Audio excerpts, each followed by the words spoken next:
Today, we're going to look at a Bible story. This Bible story is pretty exciting, and I'm excited to share it with you.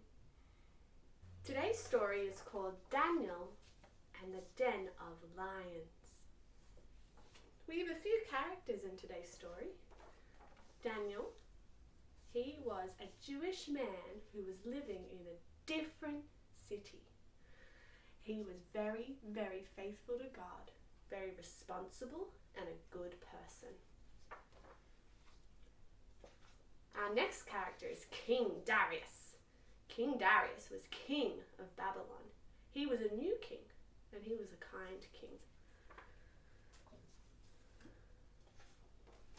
Then we have the officials, or the governors, and these people were a bit jealous of Daniel.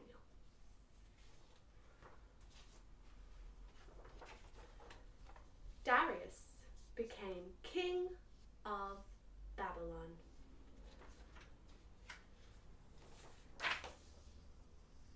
King Darius appointed governors to help him over his kingdom, and he put Daniel in charge of the governors.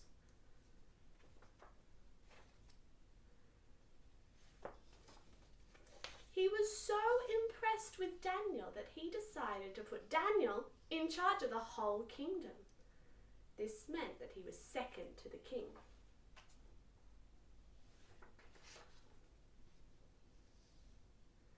The governors were jealous of Daniel, and they tried to find something wrong with him, but they couldn't.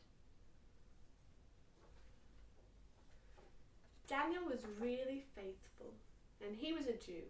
So 3 times a day he would go up to his room and pray. So the governors came up with an evil plan to get him in trouble.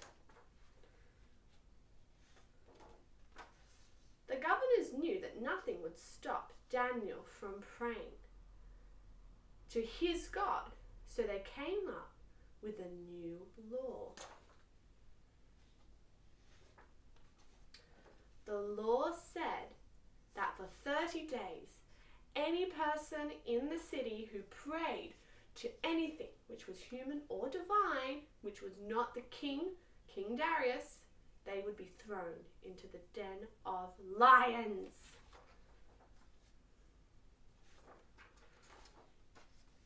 Daniel heard the decree, but he still went to his room the next day and prayed. The governors went and spied on him. Can you see them there? Looking through the door, they went and spied on him and told the king.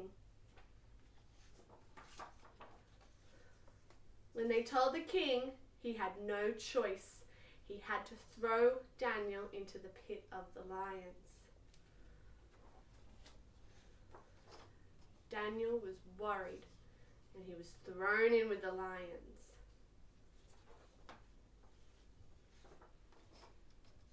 The next morning, King Darius called his governors, and he raced over to see if Daniel was okay.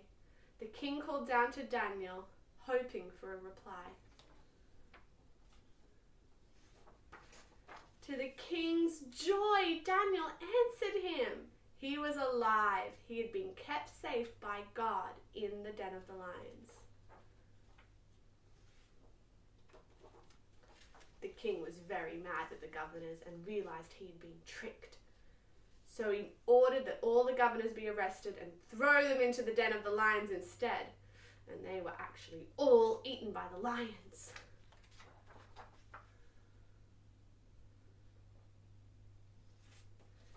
The king came up with a new law. It said that God, the God of Daniel, was to be feared and respected. He had saved Daniel, and therefore everyone was to respect him. And that's the end of our story. Wasn't that amazing, Sparks? Daniel trusted God to help him, and God did come through. I'm going to pray for us. Dear God, thank you that when we trust you, you help us. Amen. Amen. I think it's time for a song. Do you know what song I'd love to do again? It was one that I taught you a while ago about a frog. And the frog says, "Galump." Are you ready to go? Galump went the little green frog one day. Galump went the little green frog. Galump went the little green frog one day, and the frog went galump, galump, galump.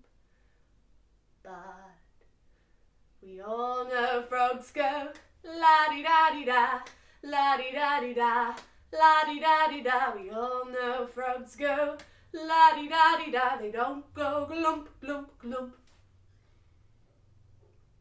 Bye, Sparks. I hope you have a great day.